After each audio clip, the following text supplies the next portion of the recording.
Ladies and gentlemen, welcome to another EU Made Simple live stream. It is a pleasure to have you here once again. The second live stream in a week, and a little spoiler for those that are listening, there's going to be another one on Sunday. Yes, the Trayman, welcome. Justus, welcome. Lovely to see you guys all here.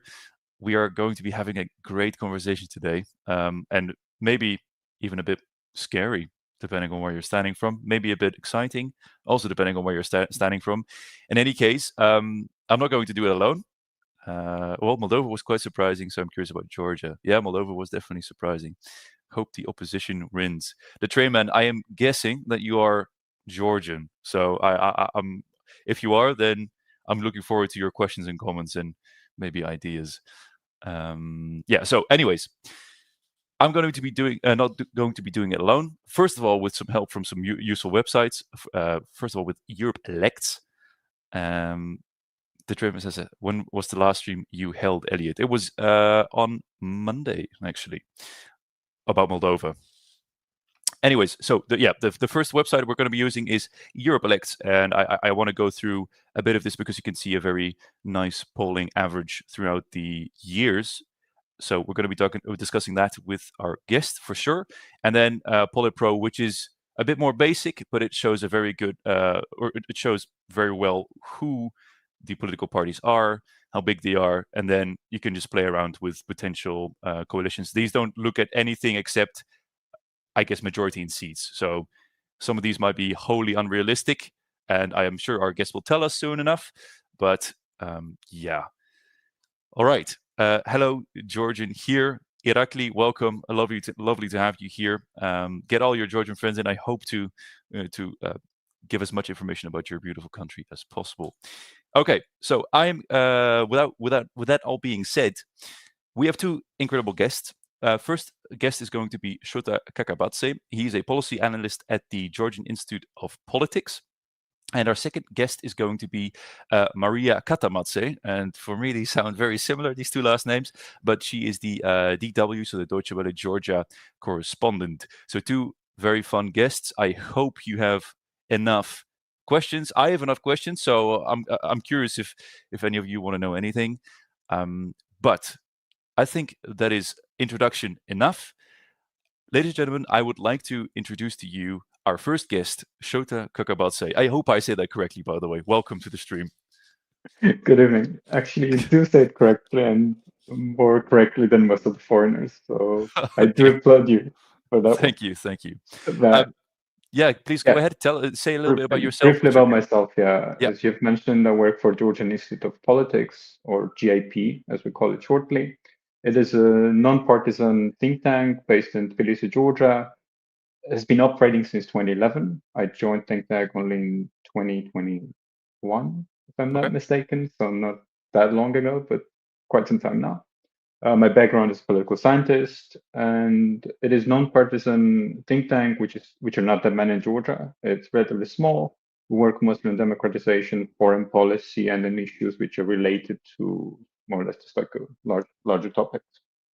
Yeah. At the same time, also currently I'm in Lisbon as I'm a postdoctoral fellow at Isqueté University Institute of Lisbon. That's how it's translated in English. I always struggle with Okay. this. Yeah. But yeah, but I mean, as you know, I'm Georgian, so that also makes me a person qualified enough to speak about Georgian politics. Of I course, hope. of course, and also rather invested. I assume in politics as well. All right. Yeah. Welcome. Very glad to have you on the show. I think the first thing before we get into any of the topics that we prepared for tonight is to get your general sense of how important are these upcoming elections on Saturday for Georgia? Because I read in the news here and there that it's the deciding election for Georgia, and I want to know what your idea or your take on that is.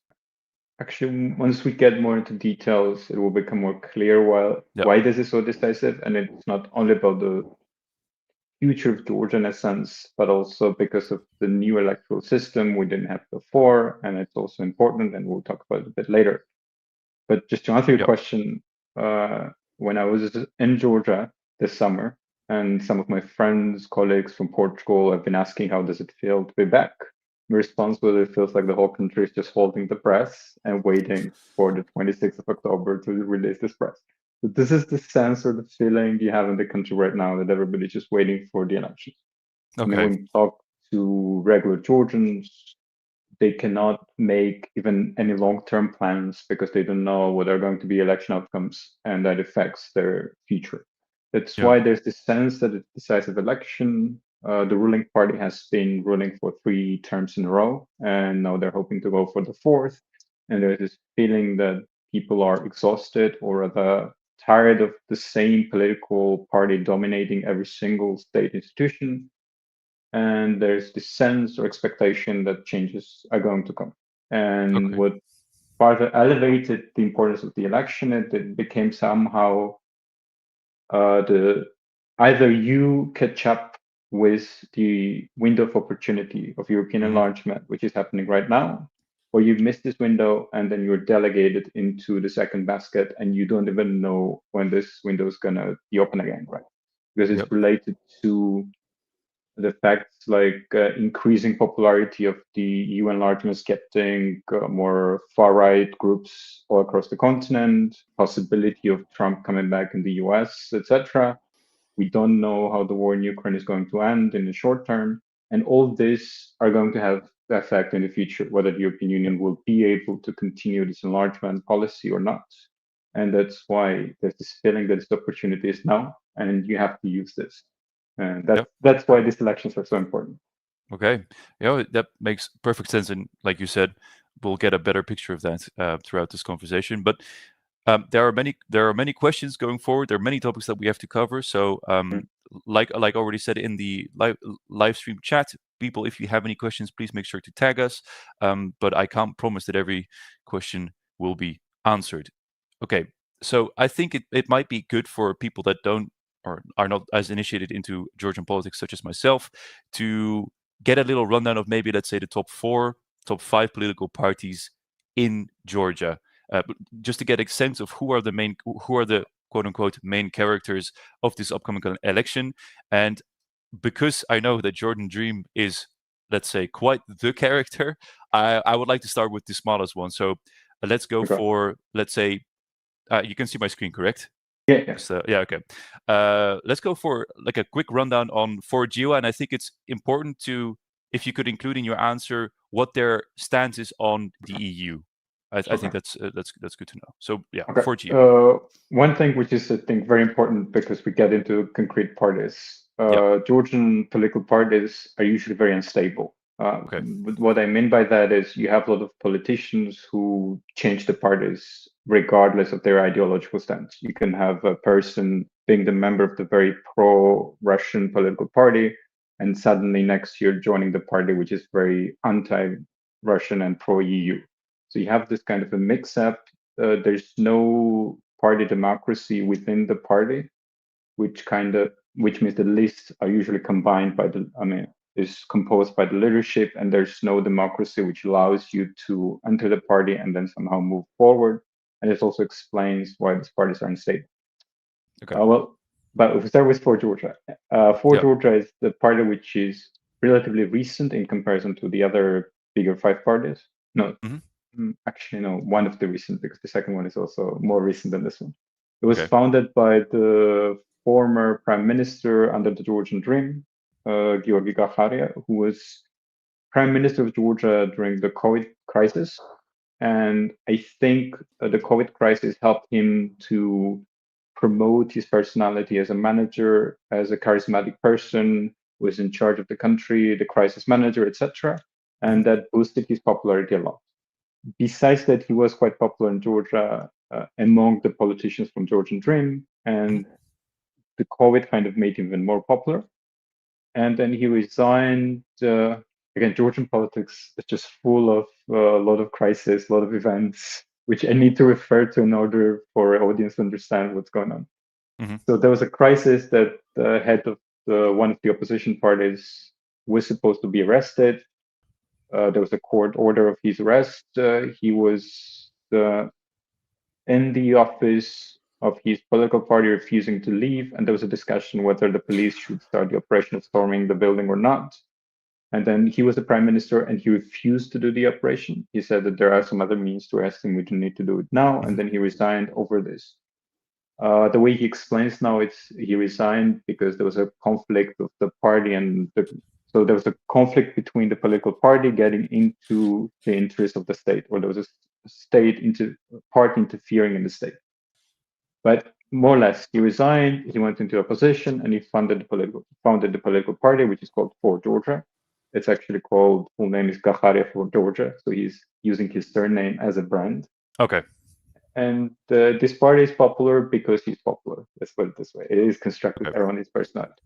But he's also very popular, at least from what we know, among the people who work in the civil and the state sector, like in the ministries, in different state institutions, because he was considered as a good manager when he was a prime minister. Okay. Yeah, one thing, all the parties, including Georgian Dream, at least officially, their stand is the pro-European, that they support Georgia's integration into the European Union and the NATO. So all these big five parties, they stand on the pro-EU foreign policy, unlike Moldova, but that's a different case. Right. So they have, at least on paper, a generally pro-EU and pro-West stance. Okay. Yeah. Is there a difference in, let's say, practice? I know for Georgian Dream that is the case, but for the other four, Georgian Dreams, no, they all strongly adhere to that foreign policy. Then I believe SG stands for Strong Georgia. Strong Georgia, yeah. That one is also because another thing which recently the law changed, that the parties cannot run as a bloc anymore. So there has to be one party list, and smaller parties which have less chance of crossing the 5% threshold, then they decided to unite in one single list with the other parties. And that Strong Georgia is an example of this because it combines 4 parties. The largest one is Lelo, for Georgia, it's also called. And then the 3 others, which are smaller parties. One of them is called Citizens. It was actually the parliament represented with just 2 mandates. And this party is also strongly pro-European, pro-Western, has a pro-Western stance. And these 2, this For Georgia and Strong Georgia, unlike 2 others, which is Unity and the Coalition for Change. Yeah. Unlike these 2, they do not come from the United Nations movement, which is the previous ruling party. So there was kind of a hope that they would be able to create a strong alternative to this 2-party system, which we have in Georgia since 2012. But they were not able to negotiate to kind of create stronger unity. So they are now 2 separate parties. Okay. About the unity. Unity is the former United Nations movement. Now they changed the name and they're called Unity National Movement. Okay. And it combines smaller parties, but the main party is the United Nations movement, which was the ruling party up until 2012. Official on paper also they are pro-Western, pro-European party, but they are very strongly constructed around the former President Saakashvili's persona. And one of the reasons why, for example, this Coalition for Change appeared is this split around the leadership. Because Coalition for Change is the political party which is also founded by former United Nations movement members or supporters. For example, Nika Melia, who is the member of one of the leaders of the Coalition for Change, was the head of the United Nations movement party up until I think 2021 or 2022. So these 2 parties, they have background in the United Nations movement, and that kind of has been why Georgian Dream is the government. And I'm usually asked how to describe Georgian politics up until the war in Ukraine, because the war in Ukraine has changed a lot. Georgian politics looked a bit similar to Trump's presidency in 2016, 2020. And what I mean by that is, as long as there was UNM, or the United Nations movement, the biggest alternative to Georgian Dream, that always alienated some of the voters and kept Georgian Dream in government. Like how Biden won the elections was that as long as Trump was there, the candidate Republicans were not able to break that cycle. And at the same time, they were alienating a lot of voters who would have voted for Republicans if not Trump, or would go and vote for Biden. So there was something similar, but the other way around. Like those who wanted to vote for the opposition didn't have or wouldn't go and vote because there was UNM was the biggest, largest opposition party. And now in this election, there is a chance of this cycle kind of breaking. And that's why there are a lot of hopes for other parties like Stronger Georgia or for Georgia. A chance. I have to say this real quick because we have had a super chat. So thank you, Johannes, for your donation. And he asks, and I think we can wait 1 second before answering that question. First, explain the Coalition for Change, and then his question is, why doesn't the opposition, the Coalition for Change, Unity, Strong Georgia, and For Georgia, team up to finally beat the Georgian Dream? And I think that's a very good question, but we probably will get into that a little later. But first, can you real quick explain the Coalition for Change, as it is part of one of the previous movements? The Coalition for Change was created, or the people who are in the Coalition of Change, some of them come from the previous leadership of the United Nations movement, because there were disagreements over the fundings, over the leadership. There was some behind the curtain disagreements, which we don't really know the details about. So I'm not be able to, get into details of this, but there was a clear split between the leadership.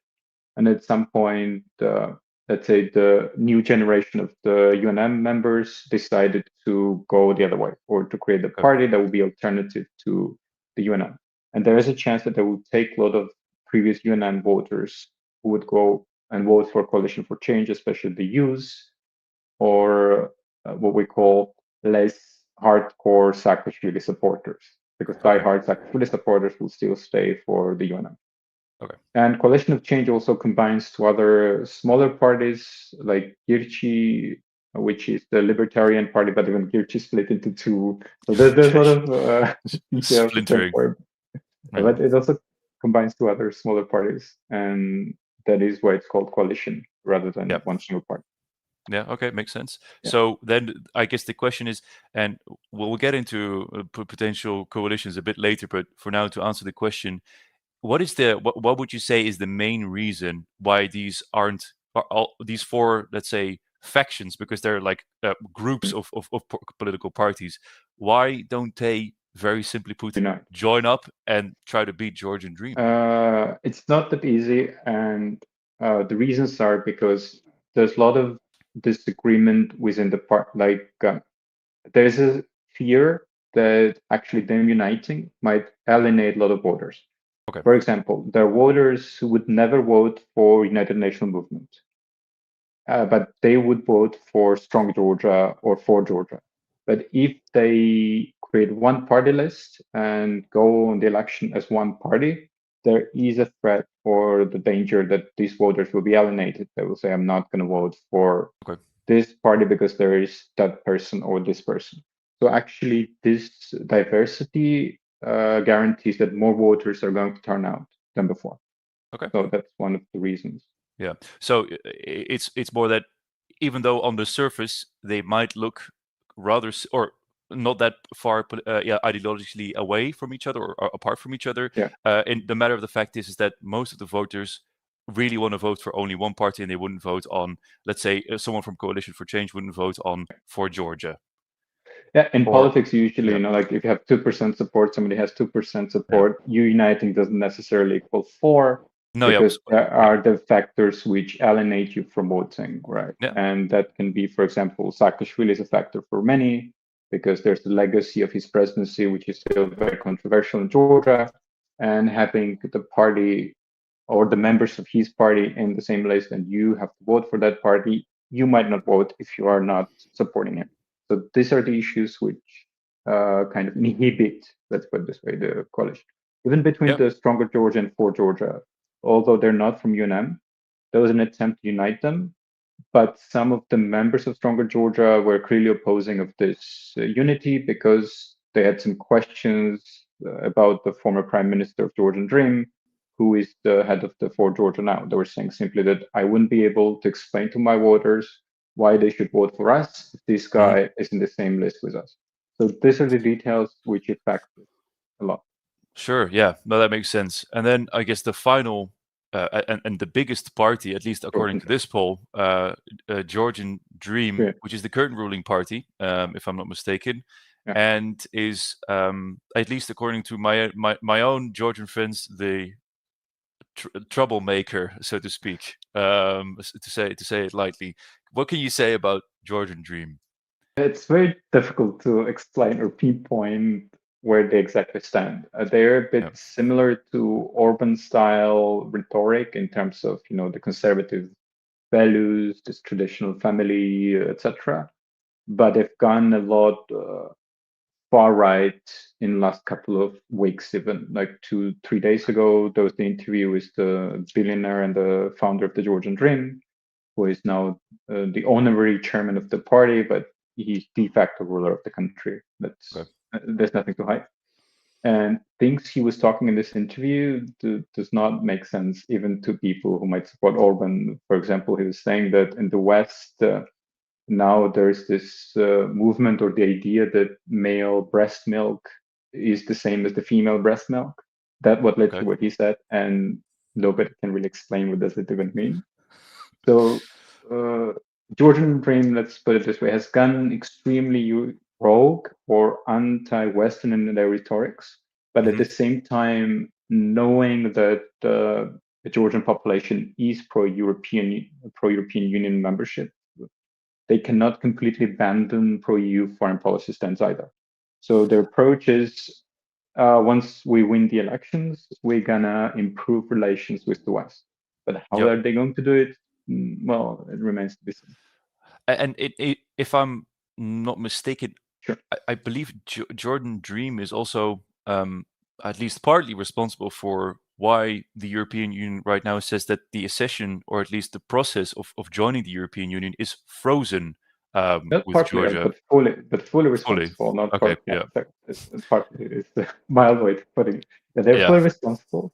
But the response of the Georgian Dream is that this is just some EU bureaucrats, and they are either influenced or what they developed a crazy conspiracy theory that there's this global war party, and EU bureaucrats are influenced by this global war party, and whatever the decision they make is influenced by this global war party. When you ask them who are this global war party, the answer is they couldn't tell us because it endangers the safety and security and sovereignty of the country, whatever that means. Yep. And then we're stuck in this weird situation that Georgia claims they are getting closer to European Union. European Union says, no, you're not. But I mean, even the motto of the slogan of the election campaign of Georgia is, we're moving towards European Union, but with dignity, whatever that means. So this is the weird situation we're in right now. Okay, it's a bit it's a bit almost schizophrenic in that sense. There was I saw a few articles, and I had talked with my Georgian friend. He told me that there were definitely some scandals. I mean, even in the recent weeks, like you said, with a story about detaining a Czech journalist, certain parades, and forcing like civil servants to come to those parades. It's definitely interesting. But that is basically the party that at least the opposition is trying to beat right now. Yeah. Okay. I think that gives a pretty clear picture. Let's swiftly move on. And I think we don't have to go into obviously the intricacies and details of how the Georgian election works, but there is a new system in place, right? Like there's now fully proportional, and I wanted to dive a bit into what this law change means, and also I'm curious about the previous law that I think a lot of Europeans have heard about, is the quoted foreign agent law, and I was very curious how that law, or how these law changes have affected, or actually are going to affect, the upcoming elections.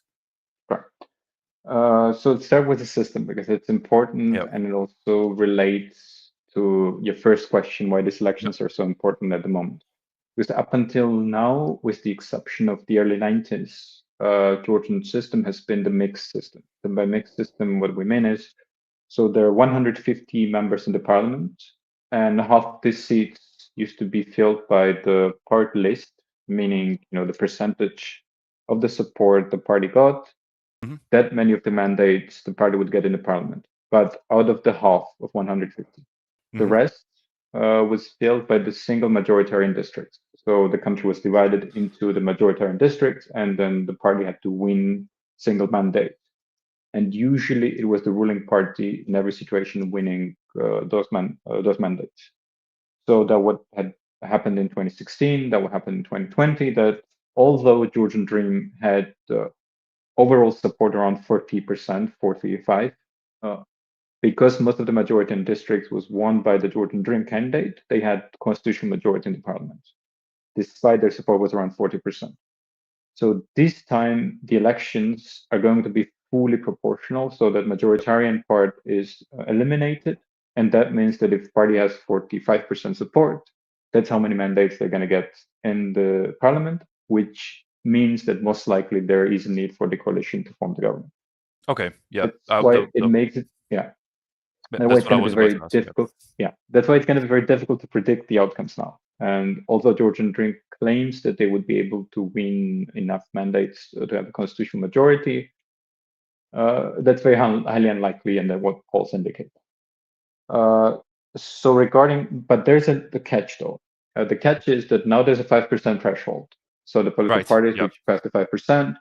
But if there's a party which doesn't get 5%, but let's say gets 4%, then those 4 mandates or those mandates of 4% are free mandates, and then they get distributed among the parties.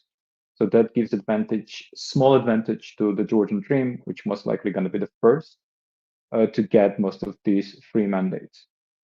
But the catch is, if the party gets 1%, then they get funding from the state. And this kind of influences small parties or puts them in front of the dilemma. You either run, and there's a risk of you not getting into the parliament and your mandates being then distributed to the Georgian Dream. But if you get more than 1%, you at least get the funding. And there are some small parties who decided to opt for this option. So they are still on the ballot. They know they have no chance for 5%, but they're at least aiming for that 1% to get the funding. Okay. So yeah, that's very briefly. And about the Russian law. Yeah, well, the Russian law. It's interesting that so far it has not been executed, let's put it this way, that actively. And I think the reason is it requires so much human resources, so much time from the Ministry of Justice, that they simply have no capacity to do it right now. So I think they're just simply waiting for the elections, and if they somehow manage to remain in the government, then they will try to find more resources to implement this. So in a sense, there's no direct influence on the elections, but where we see the effect is that most of the Western donors, the larger ones, they decided to suspend their funding for smaller civil society organizations, simply waiting to see what happens. And this is the one direct effect that we definitely see. Okay. But other than that, I think they're also on the hold mode. Interesting. All right. Well, with that, I think it's probably time to actually look at the polls and what they're currently saying. And I think we can start with an interesting question from the live chat. User Daniel Rexus asks, what about Russian people living in Georgia and those that escaped from Russia to avoid military draft? How are they going to affect the political parties? And this user asks specifically how a pro-EU party will be affected by these Russians living in Georgia. I'm not even sure if they have citizenship, so they can't vote, or yes, but go ahead. Yeah, they cannot vote, and because Georgian rules are very simple, they can stay 1 year without any visa requirement, without need to registration anywhere. If they want to extend their stay, they just go to the Armenian border, make a circle, get a stamp on the passport, and come back. That's the only thing they need to do, and then 1 year they extend. So in that sense, they do not directly affect or somehow participate, let's say, in the election process, but they remain the topic which is on the agenda of the political parties. Some of the political parties have been actively positioning or promoting the idea of introduction of visa regime for the Russians, or ban of selling of property, etc. So it has been the topic of discussion, but not that much, because I think Georgian Dream's foreign policy mishaps or let's say, the swift turn from the European Union and NATO has overshadowed any discussion, any other topic, whether it's Russian migration, economy, etc. And it all revolves now around this geopolitical problem that Georgia is facing at the moment. Okay. So there's no, I would say, the direct effect at the moment. Okay. That's good to know. And already touching on the important topics that are currently being discussed within the Georgian voter base. By the way, the user says thank you very much for your answer. So also Much thank appreciated. you. So let us look at the polls here. I've got the polls open on europeelects.eu for those who are interested, and it's from quite a long time span, so from 2015 to now, and you can see definitely some ups and some downs for Georgian Dream, and it looks right now like a bit of a downwards trend. And I think it might be interesting to dive into that first, as to why we see a bit of a downwards trend from Georgian Dream, especially since the last parliamentary elections.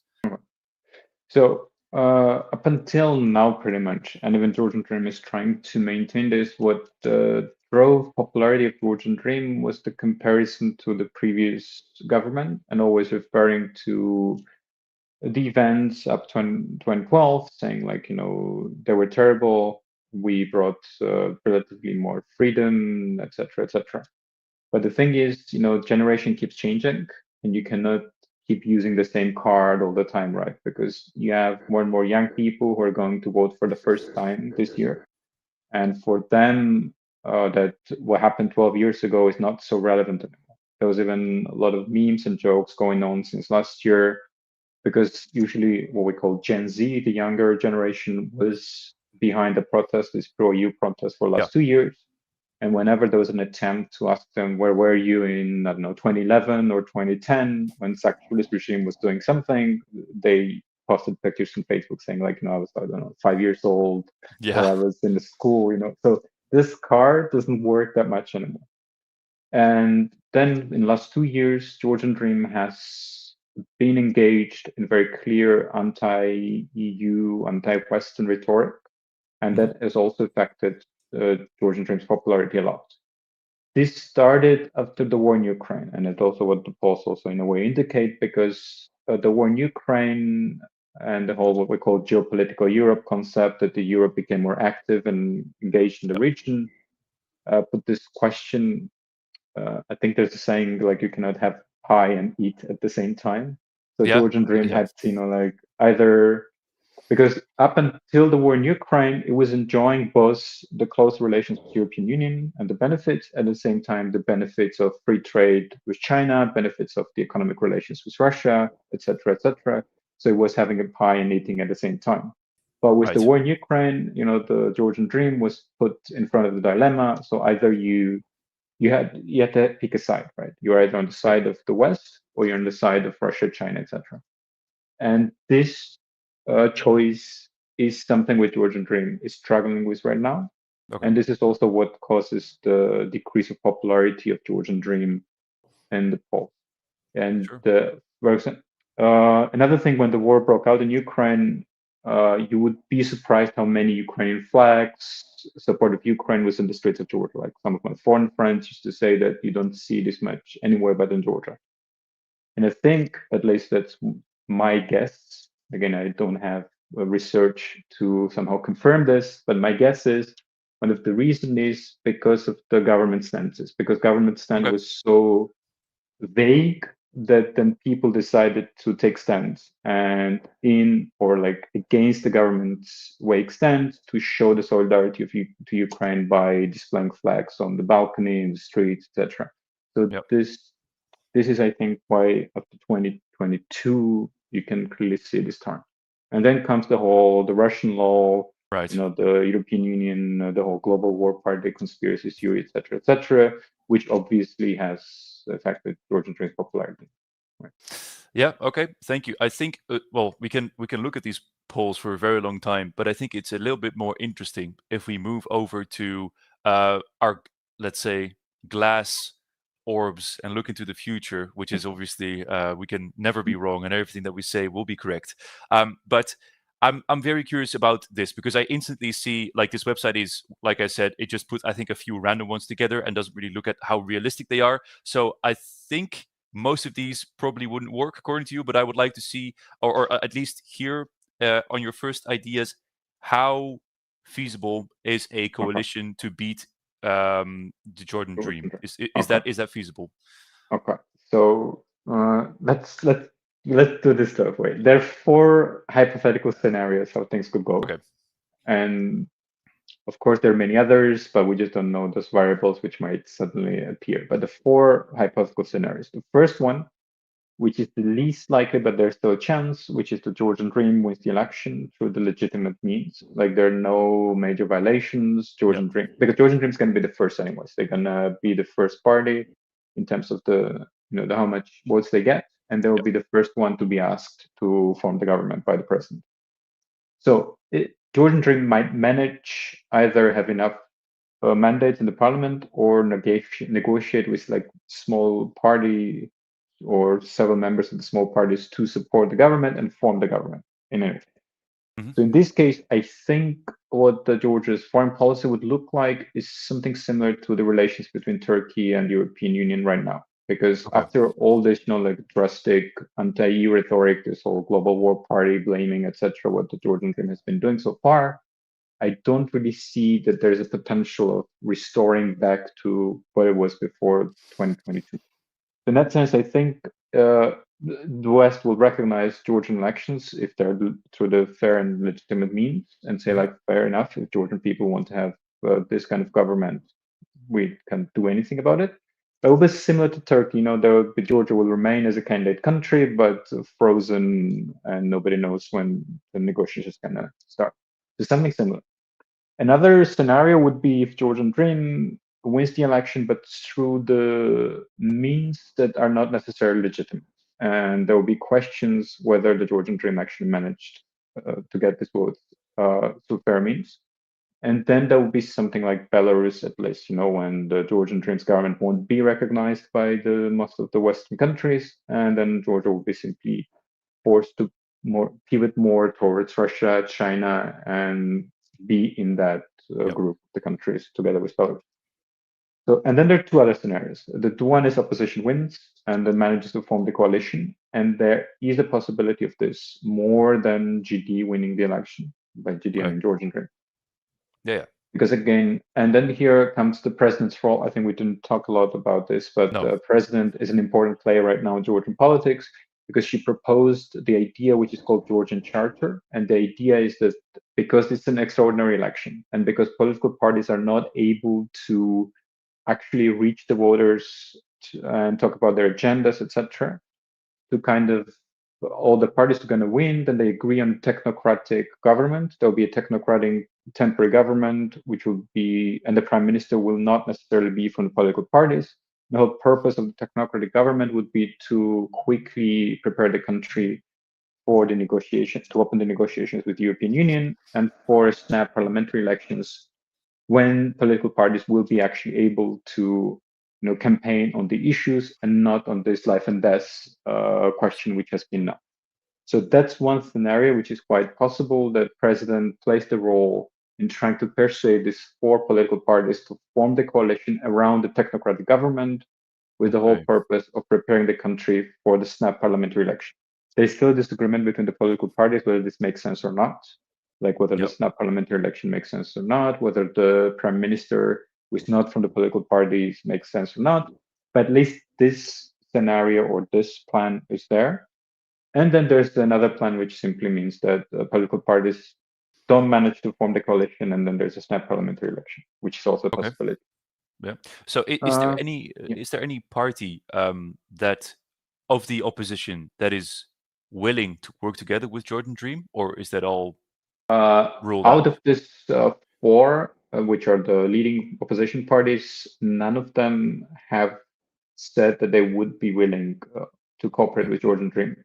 But one thing which I've mentioned before, since Georgian political parties are not so stable, there's always the possibility that some people who get into parliament through or the opposition party will just jump on the side of Georgian Dream. I see.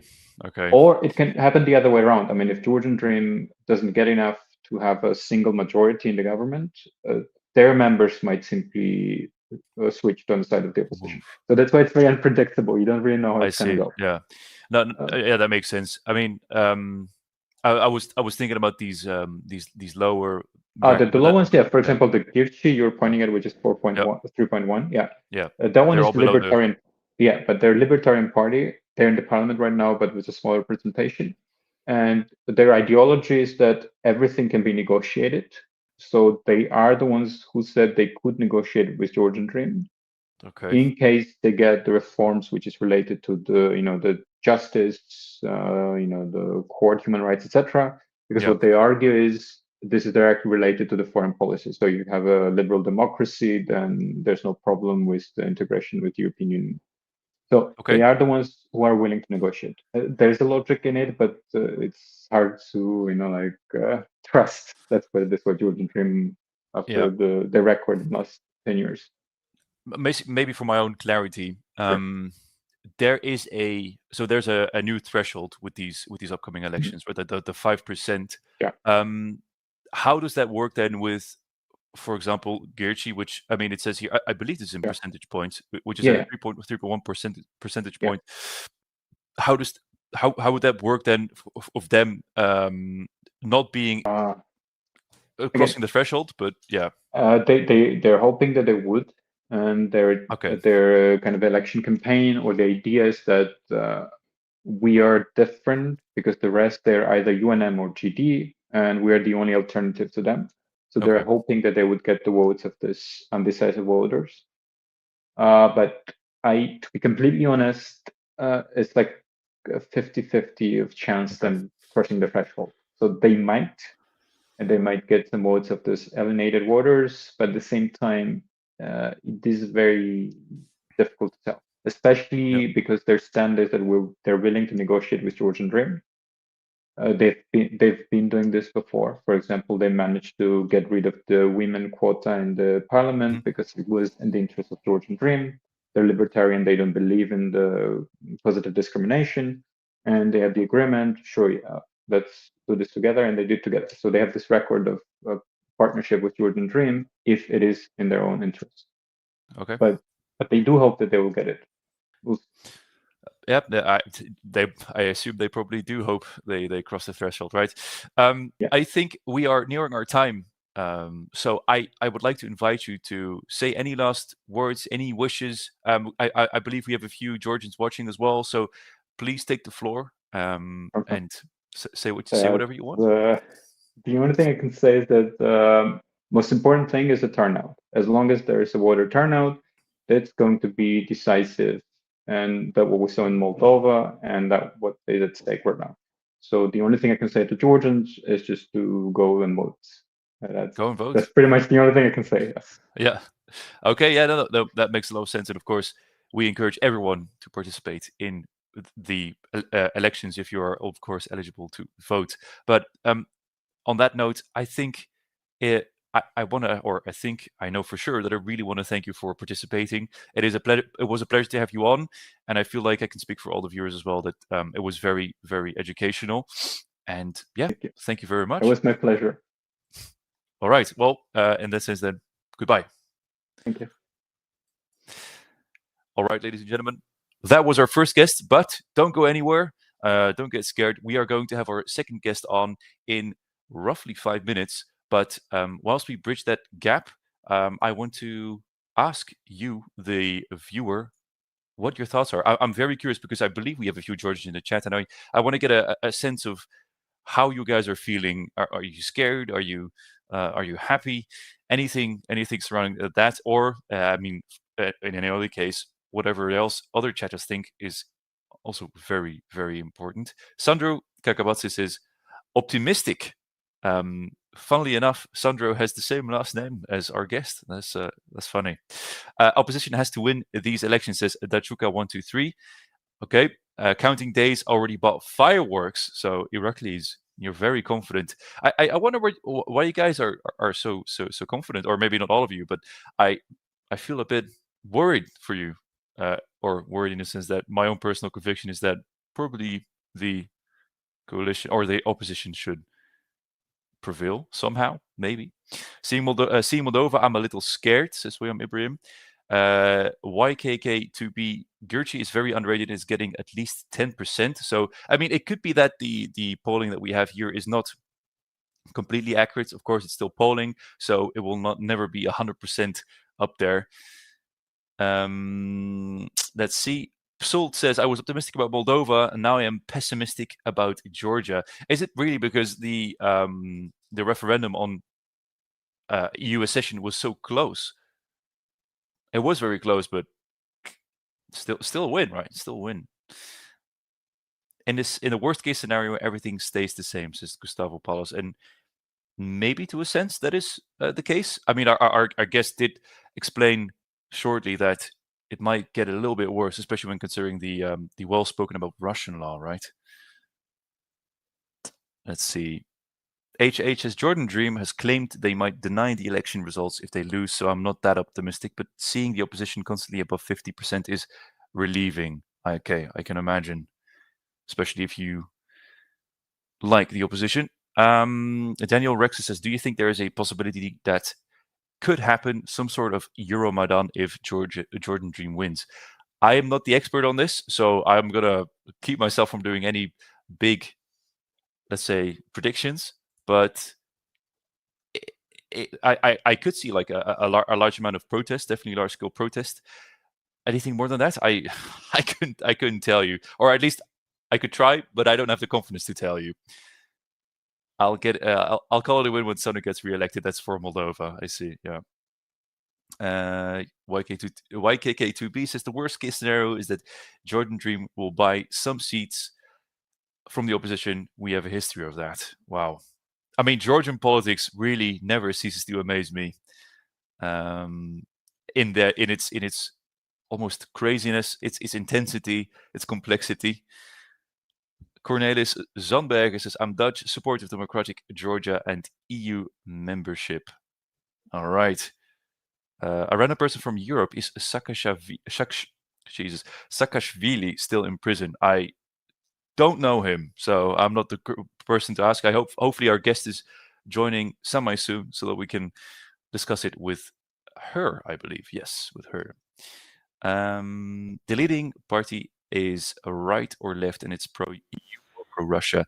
Pablo Bogamiorno, I think, or I know that right now it is Georgian Dream that is the ruling party, and on paper, as we discussed with our previous guest, they are pro-EU, but in practice, that is oftentimes not the case.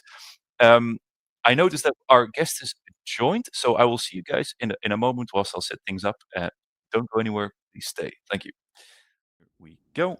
Ladies and gentlemen, we are back with our second guest of the evening, and it is none other than Maria Katamadze, and I hope I'm pronouncing that correctly because these names are sometimes a bit difficult for me. And she is the DW, so the Deutsche Welle correspondent, and I am very excited to have you on. Please introduce yourself.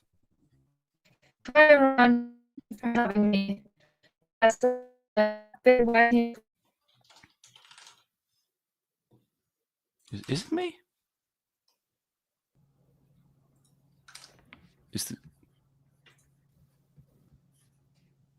I think we're back.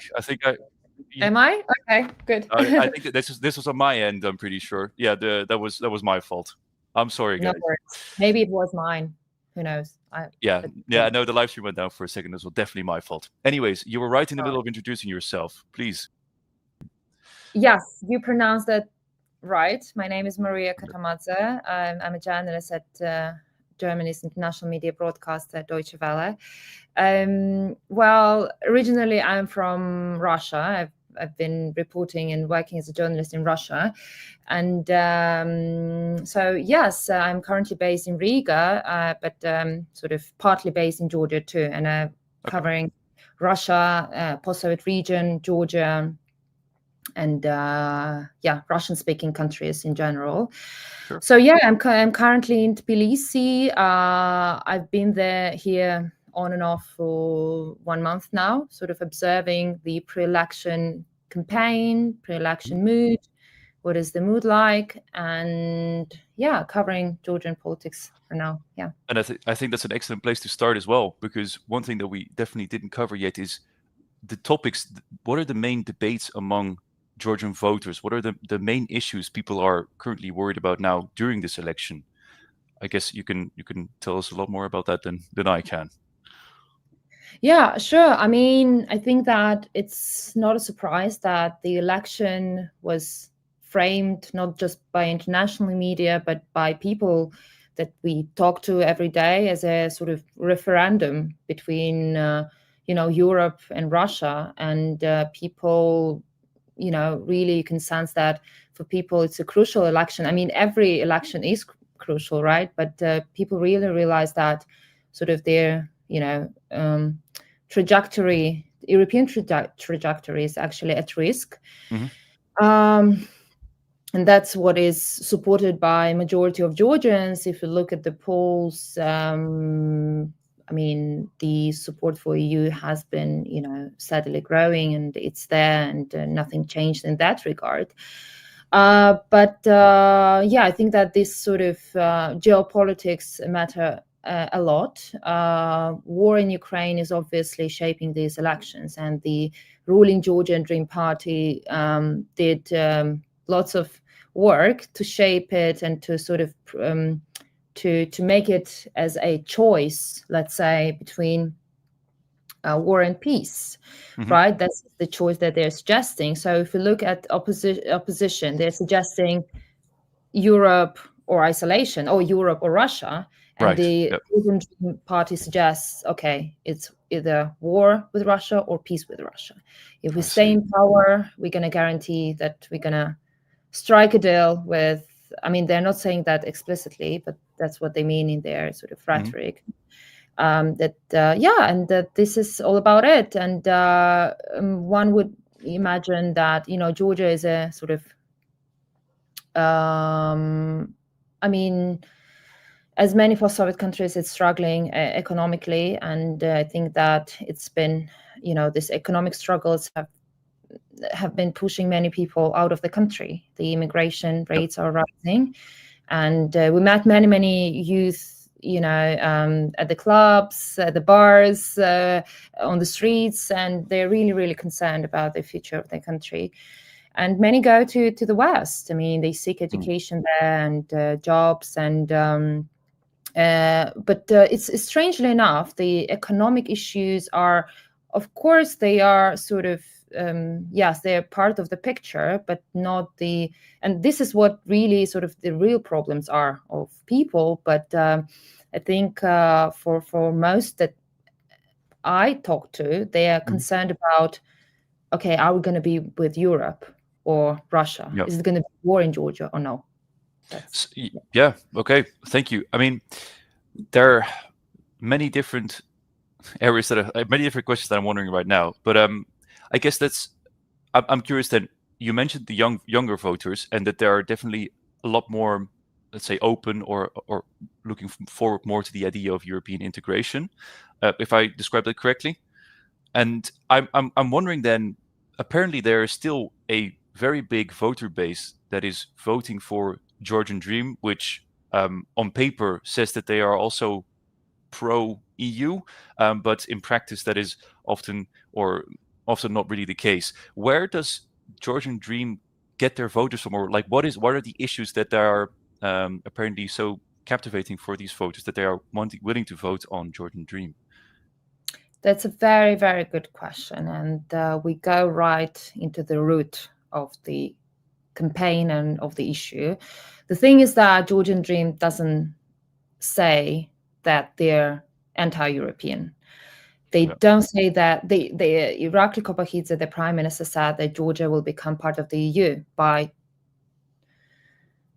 2030, right? So they state their ambition of being in the EU, and rightly so, because stating that you don't want to be part of the EU, it's going to go down very badly with majority of Georgians, and you're going to lose a very large portion of electorate. And it's a political suicide in a way. So obviously they're stating that, yes, we are pro-European party, and on their flags, Georgian Dream flags, you can see this twinkling, glittering sort of stars, European stars. Yeah, we are going to Europe. They're suggesting that. And we visited the pro-government rally. I visited one in Rustavi, and obviously there was the honorary chairman Bidzina Ivanishvili, informer ruler of Georgia. We all know that. He said that accused West of sort of dragging into war. Dragging Georgia into war with Russia in 2008, with that the opposition led by Saakashvili was instructed by foreign powers. So that was sort of his rhetoric. So it's miraculously they combine this sort of antagonism with the West in their rhetoric. And anti-democratic laws, anti-European laws that they implemented. I mean, if we see the reaction of the Brussels, they were anti-European. They, also has chosen the EU integration of Georgia because of those that law, in particular, foreign agents law and so-called anti-LGBT law came later. So, but they still, and I asked the voters, the supporters, they came to the rally, and I said, but do you think that this party is leading you to the EU? One lady told me, yes, of course, it's leading. But when you provide with hard fact, and I said, the fact is that Brussels has frozen EU integration of Georgia. Nobody don't believe that. It's just, so it's one, it's a disinformation. And it's working in Georgia, propagandistic machine is really, really powerful in Georgia. And someone who lived in Russia, as a journalist in Russia, I can definitely draw a parallel between how propagandistic machine is working sort of in Georgia and how it working in Russia. It's very similar in a way. And this sort of disinformation and also the ruling party that is sort of sometimes very direct in anti-Western rhetoric, but sometimes very ambiguous. So they're definitely, I would say, they're having this false pro-European front, one would say, and but not denying it completely. And it also changes the rhetoric. It can their rhetoric can change very very fast. For instance, now the informal leader of the party, Ivanishvili, said that after the war in Ukraine ends, we're going to restore relationship with the West. So definitely, Ukraine war is shaping that sort of anti-Western rhetoric too. Well, all right. Pose this question. Sorry. Quite in depth as well. We have a donation from one of our viewers, and he asks with that donation, Johannes, thank you very much, and to all of the viewers, if you want your question answered, this is the way to do it. Johannes asks, will the Georgian diaspora make a big difference during the coming election when we're speaking about voter base? What do you think? Is there much support among I guess the first question would be, what way is the diaspora leaning against out of Georgia? Mainly, of course, there are Georgians living in Russia, in some other Ukraine, for instance, but there are many Georgians living in the West and working there, and they are traditionally pro-Western, and they are not very sort of much sympathetic towards the government. That's the attitude there, and there was a big issue with. I hope I'm still here, because you're here. I can't see anyone. We can hear you. Hear me? Yeah. We can hear you. Okay, perfect. Okay. Yeah. Yeah.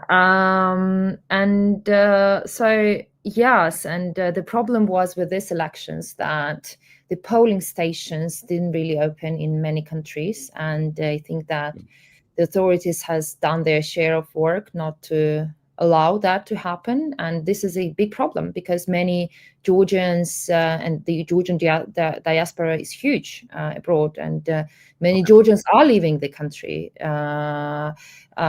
They don't have this opportunity to vote, and this also is gonna, shape the elections as it did actually in Moldova. I mean, look what the diaspora did in Moldova. So yeah, this is a big problem that the authorities couldn't really manage to open enough polling stations, and the critics would say it was deliberate, and there are grounds for that. Right. Yeah. I mean, exactly. So you see a potential similar story of what happened in Moldova, perhaps happening in Georgia with the maybe more Western-oriented diaspora voting in favor of, in this case, the coalition parties. Yes, I would say so. Traditionally, they are very sort of pro-Western, pro-EU, and they're living for the West, for better lifestyle, and for better education, for better future for their kids. So yeah, they're okay. Thank you. There is a few questions. We have a question that we're going to go into in a little bit. One user asks, "Never be enough good," asks, "Who has what chance of winning?" We'll get to that in a second, but I believe we have a person from maybe not from Georgia, but someone that is interested in the party Girchi. We dove into it a little bit with our previous guest, but he simply asks, what does our guest, you in this case, think about the party? So I'm not sure if you're willing to give your personal opinion on them, but maybe you could give a bit of background on Girchi as well. Yeah, I mean, Girchi is seen as the most sort of, I mean, it's a libertarian party, right? So they definitely base their support on, youngsters and people living in, urban areas in Tbilisi, and they have their own sort of base of supporters, and I mean, they are part of the coalition, so they have the chances of making it into the parliament, but it's a very niche party in a way, right? It's a libertarian party, but very progressive. And very interesting for young voters, but not much political I think potential for now. Yeah, okay, thank you, very clear. All right, we already mentioned it a little bit, but I was curious if we could go a little bit deeper into the topic of this foreign influence. And for the people that don't know, there are two large parts of Georgia currently under, you could say, occupation by Russia. And I think many of us are wondering, how deep does this interference go right now in Georgia when it comes to, I mean, the obvious thing that people would think of as Russian interference, but maybe from other parties. Could you say a little bit more about that? Yeah, I mean, since I started covering, Georgia, I can see definitely the rising attempt of Russia to have influence in Georgia. It is financial, it is cultural, it is educational. Now, we would have been very naive to say that Russia is not interested in keeping its, influence and its ambitions on this post-Soviet sphere. We've seen that in Moldova, and we are seeing that in Georgia too. And many critics of the government would go as far as to suggest that they are actually Kremlin people. I mean, Ivanishvili is Kremlin guy, and some critics believe that. We don't have any proofs. We don't have any hard sort of proofs. I mean, but we do know that the country is sort of led in some way by Ivanishvili, who made his fortune in Russia, who has certain, mentality that was, he went through 90s and he became he made his fortune in Russia in the 90s during collapse of the Soviet Union. So this is very particular mentality, right? And when speaking with the sources and when speaking with people who are familiar with him, and he worked as his sort of advisors or even his ministers, former ministers. Unfortunately, I haven't been able to get an interview like with him personally. He's very sort of enigmatic person. He doesn't really like he's a bit being like interviewed. Way. So I cannot judge by that. But we can judge from what people who have been working, who worked for him previously, told me. Yeah, he's a very sort of he's for him it's Russian style of management is comprehensible. For him, Russia, he was educated there, and he sort of made his billions there. So it's, as I said, it's a very particular mentality, and the way he has been ruling the country, changing the laws, changing the constitution, or sort of making the calls when he was not happy and instructing people to do something, as people would tell me. It definitely shows something that I've seen in Russia before. With that, I mean that this cannot influence the management style of Ivanishvili. Of course, influences Georgia and the institutions. He appointed. He or his, colleagues from Georgian Dream party, they appointed very sort of loyal people for the key institutions, and we see that with the Central Electoral Commission. It's a very sort of there are almost no independent institutions left in Georgia, and this is also sort of what we've seen in Russia. And also the trade figures between Russia and Georgia have been rising too. There are lots of thousands of newly registered Russian companies here. Bloomberg recently did an investigation suggesting that GRU, Russian FSB, were involved in, infiltrated Georgia's, key institutions to have access to this critical infrastructure. And this doesn't come as a surprise to us, because we've been sort of seeing that, and Russian propaganda, how it's working here, and the pro-Kremlin allowed to be, registered and have sort of free political life here. And we haven't really seen that Georgian Dream has been countering that influence and propaganda. The opposite. So it as it sounds, at least, it goes quite deep. Unfortunately, in that case, I want to move on to our next topic, and probably also the final one of this interview. And I always want to preface this by saying we have our crystal balls, but of course nothing has to be accurate of what we're going to be seeing. It's always looking into the future. But let's talk coalitions, and let's talk especially future scenarios, because I think that is one of the most pressing and interesting topics here, to see where Georgia might go and how that affects their relationship with the EU, as we are an EU channel. That is mostly the focus that we want to go for, right? So I guess, first of all, I know it's a difficult question, but where do you see the most likely scenario going? So I think especially coalition-wise.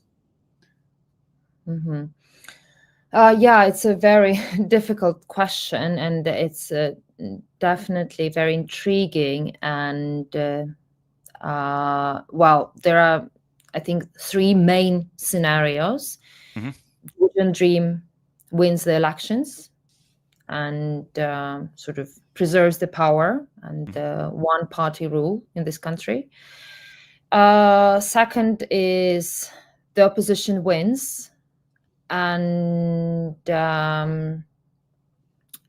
Georgian Dream sort of tries to sort of falsify the elections. And I mean, we've seen that the environment hasn't been particularly fair. We've seen the administrative resource mobilization already, voter buying, all this stuff that you would expect happening in the post-Soviet country.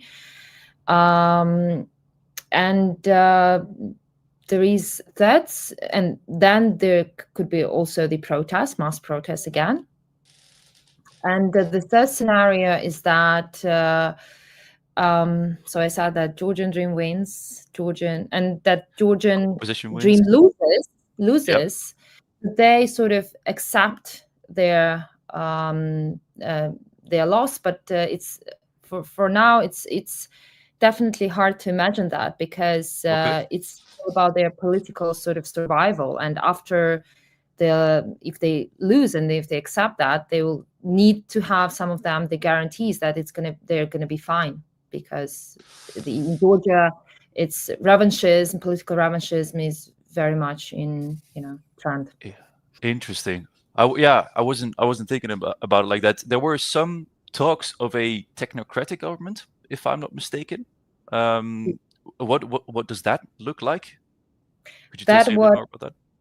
Sure. That was what pro-Western President Salome Zurabishvili suggested to overcome the political crisis and to make sure that in 1 year Georgia is ready for fair and transparent free election.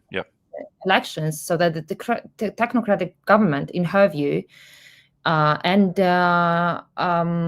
many coalition parties has signed those charter actually, and they would need to comply probably with that.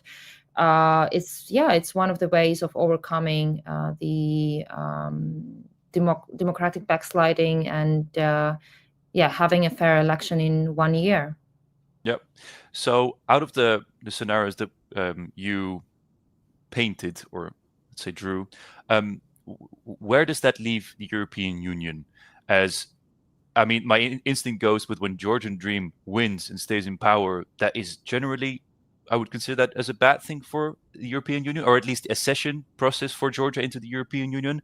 And when the opposition parties manage to win and manage to form a coalition, that will be generally more positive. But I would like to hear what your thoughts are on that. Well, I think that Europe has been clear about its sort of that Georgia has to make that choice, and if Georgians want to be part of the EU, they have to choose the government which is pro-Western.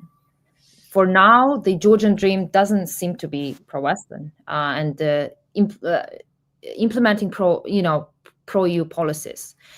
And I think that if, of course, EU is interested in coalition government, that's this is the first time that Georgia is going to have the fully proportional system. Yes. Right? And this was brokered by Charles Michel. So Europe is interested in having diverse, sort of pluralistic parliament in Georgia, and ending this sort of one-party dominance in the parliament. So definitely for EU, it would be, I think, a value. If we consider the values, it's going to be easier to negotiate and to have discussions with the coalition government. And Georgia Dream, it's very tricky. It's very tricky, and I think that Brussels is also puzzled with what to do. With Georgia, with the government, the government that is being increasingly anti-European, but the society that is overwhelmingly pro-European.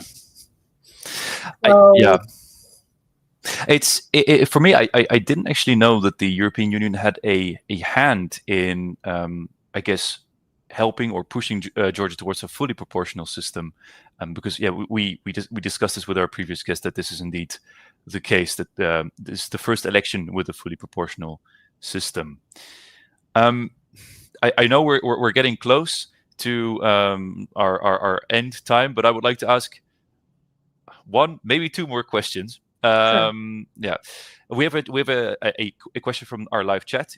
Ibrahim 2 asks, by how much is the issue of Russia, Ukraine, and EU bigger than the traditional causes for voting? And we already touched upon this a little bit, but could you give a recap on how much bigger these almost geopolitical issues are compared to the usual economy, immigration, and social issues? Mm-hmm. Yes, definitely geopolitics matter at this point. I mean, it doesn't imply that the economic, questions are not on the agenda for many Georgians. That is the reason why they are leaving the country.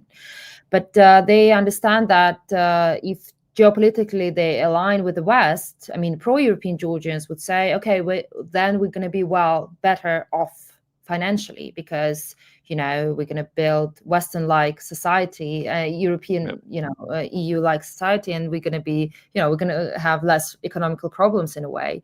So it is existential for Georgia because of its geography, because of its history. It's existential choice, which also implies all what was mentioned, economic benefits, etc. Because Georgia cannot really sort of forget about its neighbors, and geopolitically, it's important for many Georgians to decide, because if they don't decide Europe, they're choosing Russia.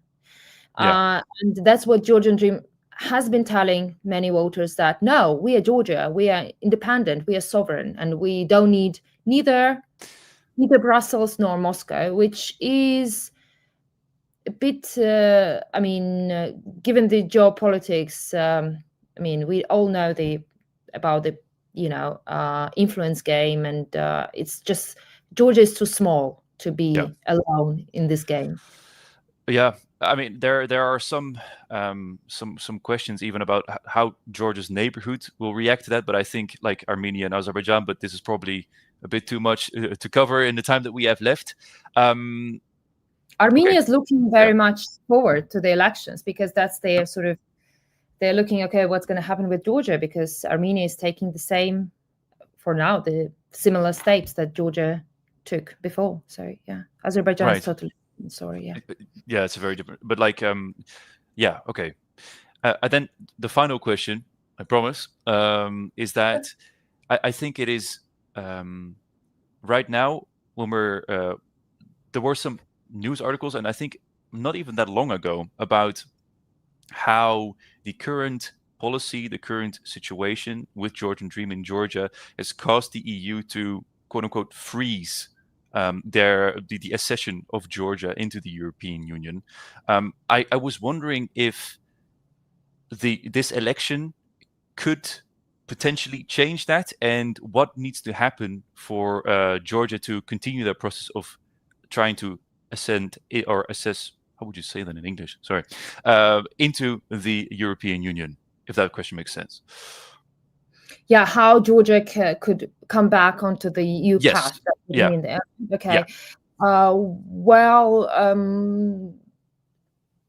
The government critics would say change of the government. I've talked to people during the foreign agents protests, and they said that the government implemented the law despite the criticism. So they don't really care about Europe. They implemented the so-called LGBT propaganda law despite criticism from Brussels again. So they're not doing the actions that gonna sort of make Georgia and EU closer. They're doing, the opposite. So many would say it's the change of the government and coalition. The opposition is mostly pro-Western. So, and this is one of the main sort of campaign lines and topics of the opposition, is getting Georgia back onto the European path, because Georgian Dream for now doesn't show any signs of being interested in that, and the opposite.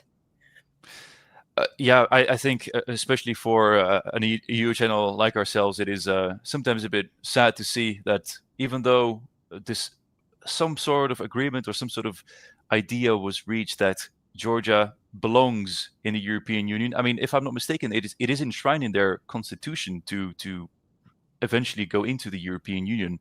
But yes, I think we've covered a lot, and I want to thank you very much for joining. We always give our guests to the opportunity to have the last word, the last say. Any shout out, any thought, any message that you would like to put out into the world, please, the floor is yours. Oh wow, I didn't expect that one.